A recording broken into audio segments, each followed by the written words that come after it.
కేసులకు సంబంధించి మరొకసారి తిరుపతిలో లేకపోతే రాధాకిషన్ వీళ్ళందరినీ మరొకసారి పిలిచే అవకాశం ఉందా? అంటే సాక్ష్యాలు ఎవరైతే ఉన్నారో సాక్షుల ఆధారంగా వారి స్టేట్మెంట్స్ రికార్డ్ చేస్తున్న నేపథ్యంలో మరొకసారి పిలిచే అవకాశం ఉందా? ఈ ఏదైతే ఫోన్ ట్యాపింగ్ ఎపిసోడ్ అనేది ఒక క్లైమాక్స్కి వచ్చినట్టు అనుకోవచ్చా? ఖచ్చితంగా ఈరోజు మధ్యాహ్నం తర్వాత వీళ్ళ 5గురిని విచారణ చేయబోతూ ఉన్నది సిట్ బృందం. ఈ 5గురికి సంబంధించి కూడా కీలకంగా విచారణ అని చెప్పొచ్చు. ఎందుకంటే మొన్నటి వరకు ఒక్కొక్కరిగా ఒక స్టేట్మెంట్ రికార్డ్ చేసింది, ఒకరు ఇచ్చిన వివరాలు, ఇచ్చిన సమాధానాల ఆధారంగా మరొకరికి ప్రశ్నలు వేశారు. ఈరోజు సంబంధించి కూడా అందరినీ ఒకే చోట ముఖాముఖిగా విచారణ కాబట్టి కీలకంగా మారే అవకాశాలు ఉన్నాయి. వాళ్ళు సమాధానం మొత్తం ప్రభాకర్ రావే దీనికి రావు చెప్తేనే, ఆయన ఉన్న అధికారి హోదాలో చెప్తేనే మేము అన్ని కూడా చేశామని కూడా ప్రధానంగా వీళ్ళు నలుగురు ఎవరైతే ఉన్నారో వాళ్ళు స్టేట్మెంట్ ఇవ్వడం జరిగింది. వాళ్ళు ఇచ్చిన ఏదైతే సమాధానాలు ఉన్నాయో వాటి ప్రభాకర్ రావుని ముందు సంబంధించి కూడా ఏవనగా ఉన్న ఈరోజు విచారించబోతా ఉన్నారు. ఈ 5గురికి సంబంధించి కూడా విచారణ ఉండబోతా ఉన్నది. ఈరోజు కీలకంగా పలు అంశాలకు సంబంధించి కూడా ప్రశ్నలు సంధించే అవకాశాలు అయితే కనిపిస్తున్నాయి. ఒకవైపు ముఖ్యమంత్రి రేవంత్ రెడ్డికి సంబంధించిన కుటుంబీకులు కావచ్చు, పిసిసి చీఫ్ మహేష్ గౌడ్ కావచ్చు, నేతల స్టేట్మెంట్లను రికార్డ్ చేసింది కాబట్టి వాళ్ళు ఇచ్చిన ఆధారంగా వాళ్ళు ఇచ్చిన సమాధానాలకు సంబంధించి కూడా ఈరోజు ఏదైతే 5గురికి సంబంధించి కూడా సిట్ అధికారులకు సంబంధించి విచారణ కొనసాగించే అవకాశాలు అయితే ఉన్నాయి. రాజశేఖర్, దీని తర్వాత ఏమైనా అరెస్టుకు అవకాశాలు ఉన్నాయంటారు? అరెస్ట్ చేసే అవకాశం ఉందా? లేదనుకుంటే బీఆర్ఎస్ పార్టీలో అప్పుడున్నటువంటి కీలక నేతలు చేయమంటేనే చేశామని చెప్పినటువంటి సందర్భాలు ఉన్నాయని గతంలో మనం వార్తలు విన్నాం. ఈ విచారణ సమయంలో కూడా చెప్పారు, వాళ్ళు స్టేట్మెంట్ ఇచ్చినటువంటి నేపథ్యంలో అప్పుడున్నటువంటి ప్రభుత్వ పెద్దలు చెబితేనే, నాయకులు చెప్తేనే చేశామని చెప్పినటువంటి విషయాలు బయటకు వచ్చాయి. సో ఇక్కడ వారిని ఏమైనా విచారించే అవకాశం ఉందా, లేకపోతే వీరిని అరెస్ట్ చేసే అవకాశాలు కనిపిస్తున్నాయా? రైట్, ఇది కావచ్చు భుజంగరావు అలాగే సంబంధించి పలు కొంతమంది ఎన్నికల కోసమే దీన్ని ఫోన్ ట్యాపింగ్ చేయమని ఆదేశించారని కూడా స్పష్టంగా చెప్పారు. కాబట్టి దీంట్లో ఎవరు ఆదేశించారు అంటే కీలకంగా ఈ సూత్రధారు ఎవరు, ఫోన్ ట్యాపింగ్ కనుక ఎవరున్నదనే కోణంలో కూడా విచారణ జరుగుతూ ఉన్నది. కాబట్టి ఈ రోజుకు సంబంధించిన 5గురిని ఒకేసారి విచారణ చేయబోతున్నారు. కీలకంగా ఈ విచారణ ఉండబోతా ఉన్నది. దీంట్లో ఎవరు దోషులుగా తేలబోతా ఉన్నారు, ఎన్నికల కోసమే చేశారంటే గత ప్రభుత్వం బీఆర్ఎస్ ఉన్నది కాబట్టి బీఆర్ఎస్కి సంబంధించిన ఎవరు దీంట్లో కీలకంగా ఈ ఫోన్ ట్యాపింగ్ సంబంధించి కూడా ఆదేశించారు.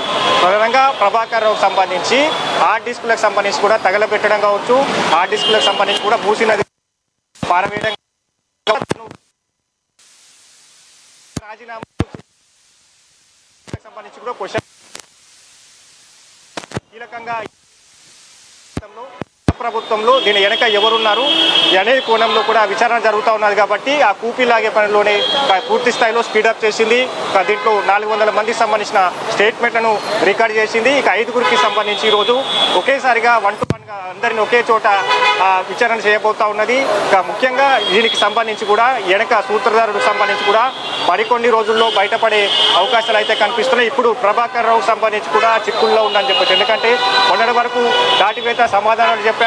ఆయనకు సంబంధించి కూడా ఇక్కడ కోర్టు ఆర్డర్స్ సంబంధించి 30వ తేదీ వరకే కాబట్టి ఈలోగా విచారణ ముగించాలి. అంటే ప్రస్తుతంగా ఈ రోజుకు సంబంధించి కూడా ప్రభాకర్ ఈ 4 సమాధానాల ఆధారంగా విచారణ జరుగుతుంది. కాబట్టి ఈరోజు ఆయన ఎలాగైనా నోరు తెలిసే అవకాశాలు అయితే కనిపిస్తున్నాయి. ఆయన ఎవరి పేరు చెప్తారు, ఈ ఫోన్ ట్యాపింగ్ కనుక ఆదేశాల మేరకు జరిగింది అనే పైన కూడా ఈ రోజు విచారణలో కూడా వెల్లడే అవకాశాలు అయితే ఉన్నాయి. రైట్ హరీష్, అక్కడ చూస్తుంటే విజువల్స్ చాలా హంగామాగా కనిపిస్తుంది. సో అక్కడ ఎవరెవరు చేరుకున్నారు, అక్కడ అంత క్రౌడ్ కనిపించడానికి అక్కడ ఇప్పుడు ఇంతవరకు ఎవరెవరు వచ్చారు, అక్కడ ఏమైనా మనకు అప్డేట్స్ ఉన్నాయా? మహేష్ గౌడ్ స్టేట్మెంట్ను ఏసీపీ రికార్డ్ చేస్తూ ఉన్నది. మరోవైపు గద్వాల్ మాజీ జెడ్పీటీసీ సరితా తిరుపతయ్య యాదవ్ ఆయన కూడా వచ్చారు. నవీన్ యాదవ్ సంబంధించి ఆయన వచ్చారు. మరోవైపు గత ఏదైతే మాజీ డిప్యూటీ మేయర్ సంబంధించి కూడా అంటే పూర్తిగా కాంగ్రెస్ కార్యకర్తలు, కాంగ్రెస్ నేతల కార్యాలయానికి చేరుకున్నారు. పోలీసులు కార్యకర్తల మధ్య కొంత తోడ్పాటు చోటు చేస్తుంది. ఎందుకంటే మహేష్ గౌడ్ లోపలికి ఆ స్టేట్మెంట్ ఇచ్చేందుకు లోపలికి వెళ్తున్న క్రమంలో వీళ్ళంతా కూడా పోలీస్ స్టేషన్లకు వెళ్లేందుకు ప్రయత్నించారు. వాళ్ళందరినీ కూడా పోలీసులు అడ్డుకొని వాళ్ళకి సంబంధించిన పూర్తిగా వాళ్ళను చెదరగొట్టే సిచ్యువేషన్స్ కొంతమేర గందరగోళం చోటు చేసుకుంది. ఇప్పుడు సంబంధించి పూర్తిగా కార్యకర్తలంతా కూడా జూబ్లీ హిల్స్ పోలీస్ స్టేషన్ తరలి వస్తున్న నేపథ్యం అయితే కనిపిస్తూ ఉన్నది. కార్యకర్తలతో పాటుగా ఎవరైతే ఈ ఫోన్ ట్యాపింగ్లో తమ ఫోన్ ట్యాపింగ్ అయినట్టుగా కూడా గుర్తించడం జరిగిందో వాళ్ళు స్వయంగా వచ్చి ఈ విచారణకు సంబంధించి ఏసీపీకి సంబంధించిన స్టేట్మెంట్ ఇచ్చేందుకు స్వయంగా కొంతమంది వస్తున్నారు. ఇక ఈ రోజుకు సంబంధించి కూడా ఇది మరికొంతమంది స్టేట్మెంట్ రికార్డ్ చేయబోతుంది. మధ్యాహ్నం తర్వాత ఈ 5గురిని ఒకేసారి విచారణ చేయబోతా ఉన్నది. ఇక విచారణకు సంబంధించి కూడా రేపు సినీ ప్రముఖులు, దీంట్లో ముఖ్యంగా సినీ ప్రముఖులు అంటే లావాదేవీలు వ్యాపారవేత్తలకు సంబంధించి కూడా వాళ్ళను బెదిరింపులకు గురి చేసి లావాదేవీలు జరిపినట్టుగా డబ్బులు వసూలు చేసినట్టుగా కూడా ఈ ఫోన్ ట్యాపింగ్ ద్వారా కూడా ఏదైతే సిట్ విచారణలో అధికారులు రాబట్టారు ఆ వివరాలన్నింటినీ ఆధారంగా ఎవరికి వ్యాపారవేత్తల సంబంధించిన బెదిరింపులకు గురి చేశారు, న్యాయమూర్తులకు సంబంధించి కూడా ఎందుకు న్యాయమూర్తులను బెదిరింపులకు గురి